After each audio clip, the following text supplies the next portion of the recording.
E se eu te disser que o mundo que conhecemos, moldado pelas caravelas de Colombo, Cabral e Vasco da Gama, é na verdade um plano B da história?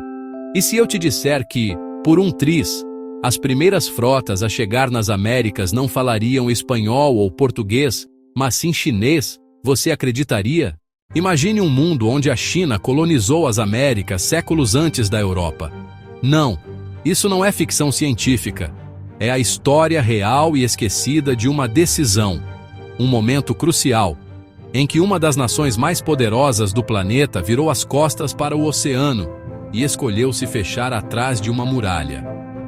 Uma decisão que reescreveu completamente o mapa mundi e o destino de todos nós. Para entender o tamanho do que foi alterado, precisamos voltar ao início do século XV.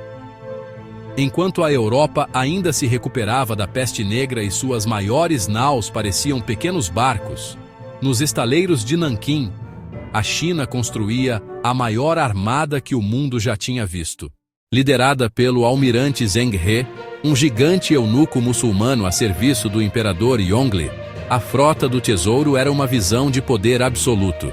Eram mais de 300 navios, alguns com mais de 120 metros de comprimento. Verdadeiras cidades flutuantes, maiores que um campo de futebol.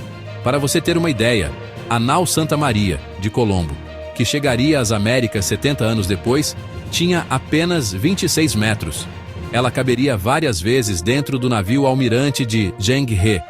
Entre 1405 e 1433, essa frota colossal realizou 7 expedições épicas.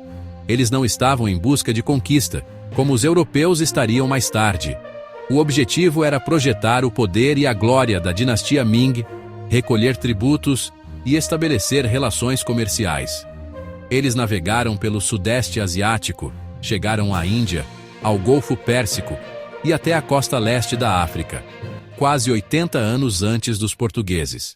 Eles voltavam para a China com tesouros exóticos, embaixadores de reinos distantes e até mesmo girafas, que foram interpretadas na corte imperial como o mítico Qilin, um presságio de boa sorte e prosperidade. A China era, sem sombra de dúvida, a rainha indiscutível dos oceanos. O caminho para a dominação global estava aberto. Então, o que aconteceu? Por que o próximo passo não foi cruzar o Pacífico ou contornar a África para chegar à Europa? O que aconteceu foi uma tempestade perfeita de política, economia e ideologia dentro das muralhas da cidade proibida. Primeiro, a política. Zheng He era um eunuco, e na corte chinesa havia uma rivalidade mortal entre os eunucos, que eram favorecidos pelo imperador, e os eruditos confucionistas, a burocracia que administrava o império. Os eruditos viam essas expedições como um projeto de vaidade do imperador, um desperdício absurdo de recursos que só dava poder aos seus rivais. Segundo, o dinheiro.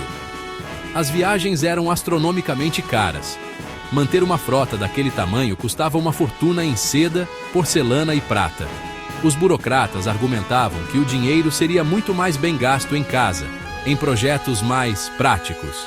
E o projeto mais prático, na visão deles, era a defesa.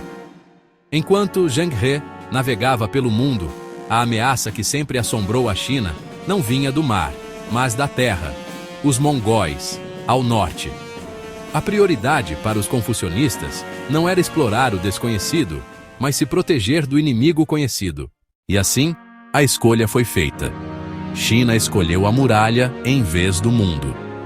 Com a morte do imperador Yongle, o principal patrono das expedições, a facção isolacionista venceu.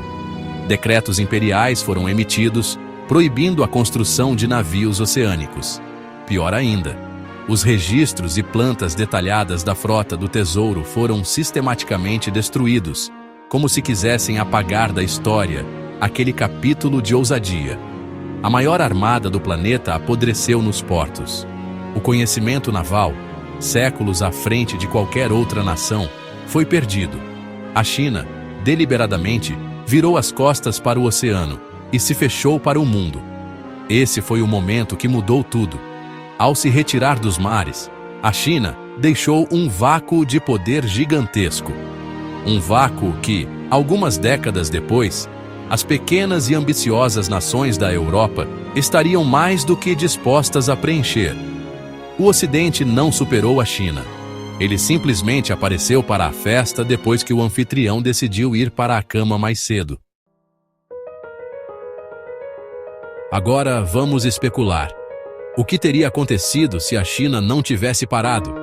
Se a frota do tesouro tivesse continuado? É quase inevitável que eles tivessem chegado às Américas. Como teria sido esse encontro? Diferente do encontro europeu, provavelmente não seria de conquista militar imediata. A política chinesa era de vassalagem e tributo. Eles poderiam ter estabelecido postos comerciais, criado estados clientes entre os astecas ou incas, introduzindo sua tecnologia, cultura e filosofia. O grande intercâmbio de doenças, que dizimou 90% da população nativa americana, poderia não ter acontecido, ou ter sido radicalmente diferente.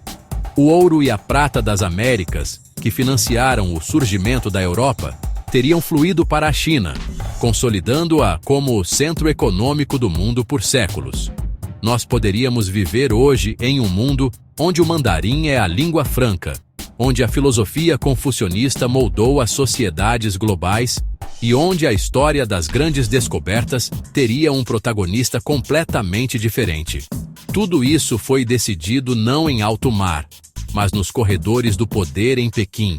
Uma única mudança de política, uma decisão de focar na terra em vez do mar, não apenas selou o destino da China, mas abriu a porta para a ascensão do Ocidente e moldou os contornos exatos do mundo em que vivemos hoje. A história não é apenas sobre o que aconteceu, mas também sobre o que quase aconteceu. A história está cheia desses momentos decisivos. O que você acha que teria acontecido se a China tivesse descoberto as Américas? Deixe sua teoria aqui nos comentários. Se você gosta desse tipo de curiosidade, se inscreva no canal e ative o sininho, porque se eu te disser que os próximos vídeos estão ainda mais intrigantes, você acreditaria?